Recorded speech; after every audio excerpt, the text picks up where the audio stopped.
Alhamdulillah, assalatu wassalamu ala rasulillah. Assalamu alaikum wa rahmatullahi wa barakatuh.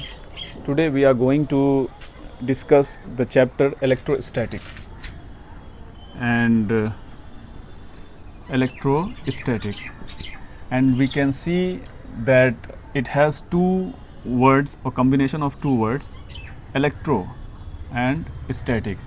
Basically, electro means related to charge and static means rest. That is, it is a branch of physics which deals with the study of charges at rest. But what is a charge? What is a charge? To understand charge and its nature, at first we should dive into at atomic level into materials. If we have matter, and as we know, matter is anything which has some mass and occupies some space which we call volume, then we say that thing is an example of matter or substance, and this could be anything.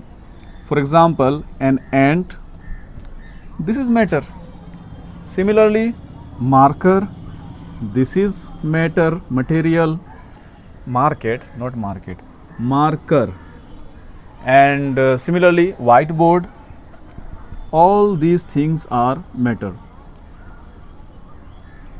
Some chemicals, just like water, and we all know formula of water is H2O. This is also matter. So ultimately, anything is made up of some molecules and atoms, because molecules are also made up of atoms. And even in biology, if we see in living science, then we see that cells has various things. They are made up of proteins and lipids and many more things.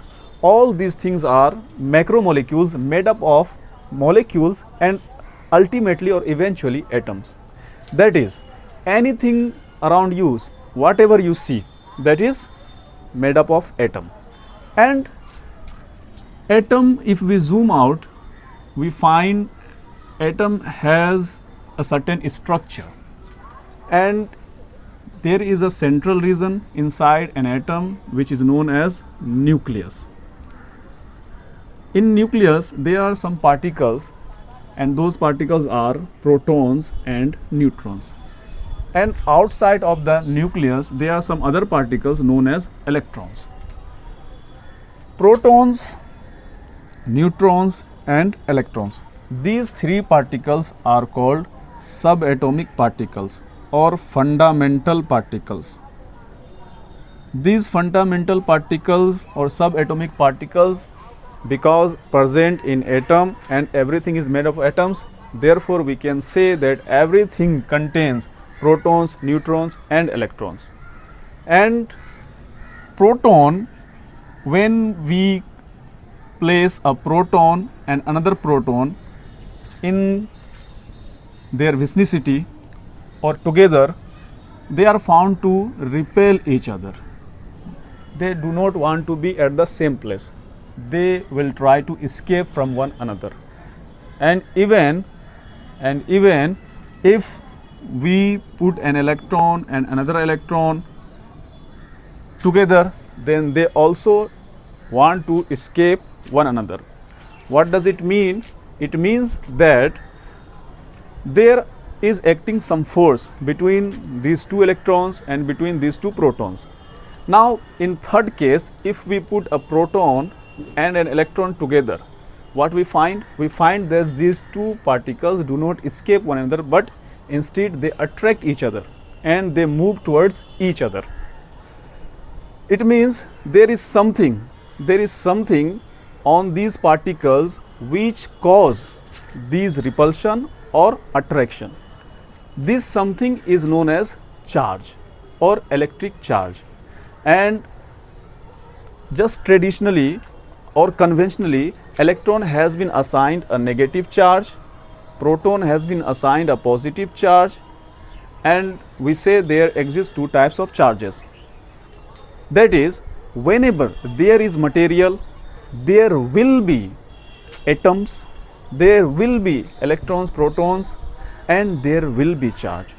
But if, for example, this whiteboard, if we touch this or we take this marker near this board, then there is no attraction or repulsion.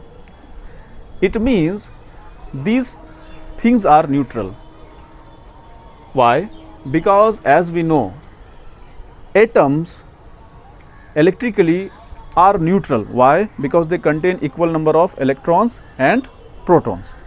So if there is some charge, it means there must be an imbalance of electrons or protons. And to achieve this, we have several ways. We can make charges on objects by several different mechanisms or by several different processes, one of which is rubbing. And in class, in smaller classes, junior classes, we all have studied that whenever we rub a comb with our hair, and when the comb is taken near by some small pieces of paper, then paper pieces get attracted, and this kind of charge generation is known as frictional electricity. And here charges are not in motion.